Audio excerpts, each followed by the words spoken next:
ಎಲ್ರಿಗೂ ನಮಸ್ಕಾರ. ನಾನು ನಿಮ್ಮ ಅರುಣ್ ಸಾಗರ್. ಇವತ್ತು ಮಗ್ಗಿ ಪುಸ್ತಕ ಚಿತ್ರದ ಹಾಡುಗಳನ್ನು ನೋಡಿದೆ, ಕೇಳಿದೆ. ತುಂಬ ಚೆನ್ನಾಗಿ ಮೂಡಿಬಂದಿದೆ. ವಿಜುವಲ್ ಪಾರ್ಟ್ ಇರ್ಬೋದು, ಥೀಮ್ ಇರ್ಬೋದು. ನಿಜವಾಗಲೂ ಯಶಸ್ ನಾಚಪ್ಪ ಅವರ ಸಂಗೀತ ಇರ್ಬೋದು, ಹರಿವರಸನ್ ಅವರ ನಿರ್ದೇಶನ ಇರ್ಬೋದು, ಆಮೇಲೆ ನಮ್ಮ ನಿರ್ಮಾಪಕರಾದಂಥ ಯತಿರಾಜ್ ಅವರು, ನಿಜವಾಗಲೂ ಇವರೆಲ್ಲರ ಆ ಒಂದು ಸಿನಿಮಾ ಮಾಡುವ ಪ್ರೀತಿ ಇದರಲ್ಲಿ ಕಾಣಿಸುತ್ತೆ. ಇದು ಒಂದು ಕೋವಿಡ್ ಸಂದರ್ಭದಲ್ಲಿ ನಡೆದಿರ್ತಕ್ಕಂಥ ಕಥೆಯ ಆಧಾರದ ಮೇಲೆ ಮಾಡಿದಂಥ ಸಿನಿಮಾ.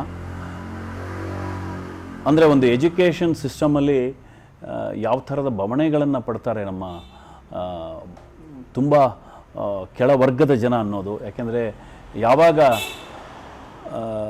ಕೋವಿಡ್ ಶುರುವಾಯಿತು, ಕೋವಿಡ್ ಆದ ತಕ್ಷಣ ಎಲ್ಲರೂ ಮೊಬೈಲನ್ನು ಕೊಂಡುಕೊಳ್ಬೇಕು ಅನ್ನೋದ್ರ ಕಡೆಗೆ ಇದಾದಾಗ ಆಗುವಂತಹ ಸಂದರ್ಭಗಳನ್ನು ಇಟ್ಟುಕೊಂಡು ಮಾಡಿರ್ತಕ್ಕಂಥ ಸಿನಿಮಾ ಇದು. ಈ ಸಿನಿಮಾ ಹಾಡುಗಳನ್ನು ನೋಡಿದಾಗಲೇ ಇಷ್ಟು ಚೆನ್ನಾಗಿದೆ. ಸಿನಿಮಾ ತುಂಬ ಚೆನ್ನಾಗಿ ಬಂದಿರುತ್ತೆ ಅನ್ನೋದು ನನ್ನ ಅಭಿಪ್ರಾಯ. ನಿಜವಾಗ್ಲೂ ಈ ತಂಡಕ್ಕೆ ಒಳ್ಳೆಯದಾಗಲಿ. ನಿಜವಾಗ್ಲೂ ಇಂಥ ಪ್ರಯತ್ನಗಳು ಕನ್ನಡದಲ್ಲಿ ನಡೀತಾ ಇರಲಿ ಅಂತ ಹೇಳ್ತೀನಿ. ಎಲ್ರಿಗೂ ನಮಸ್ಕಾರ. Thank you very much.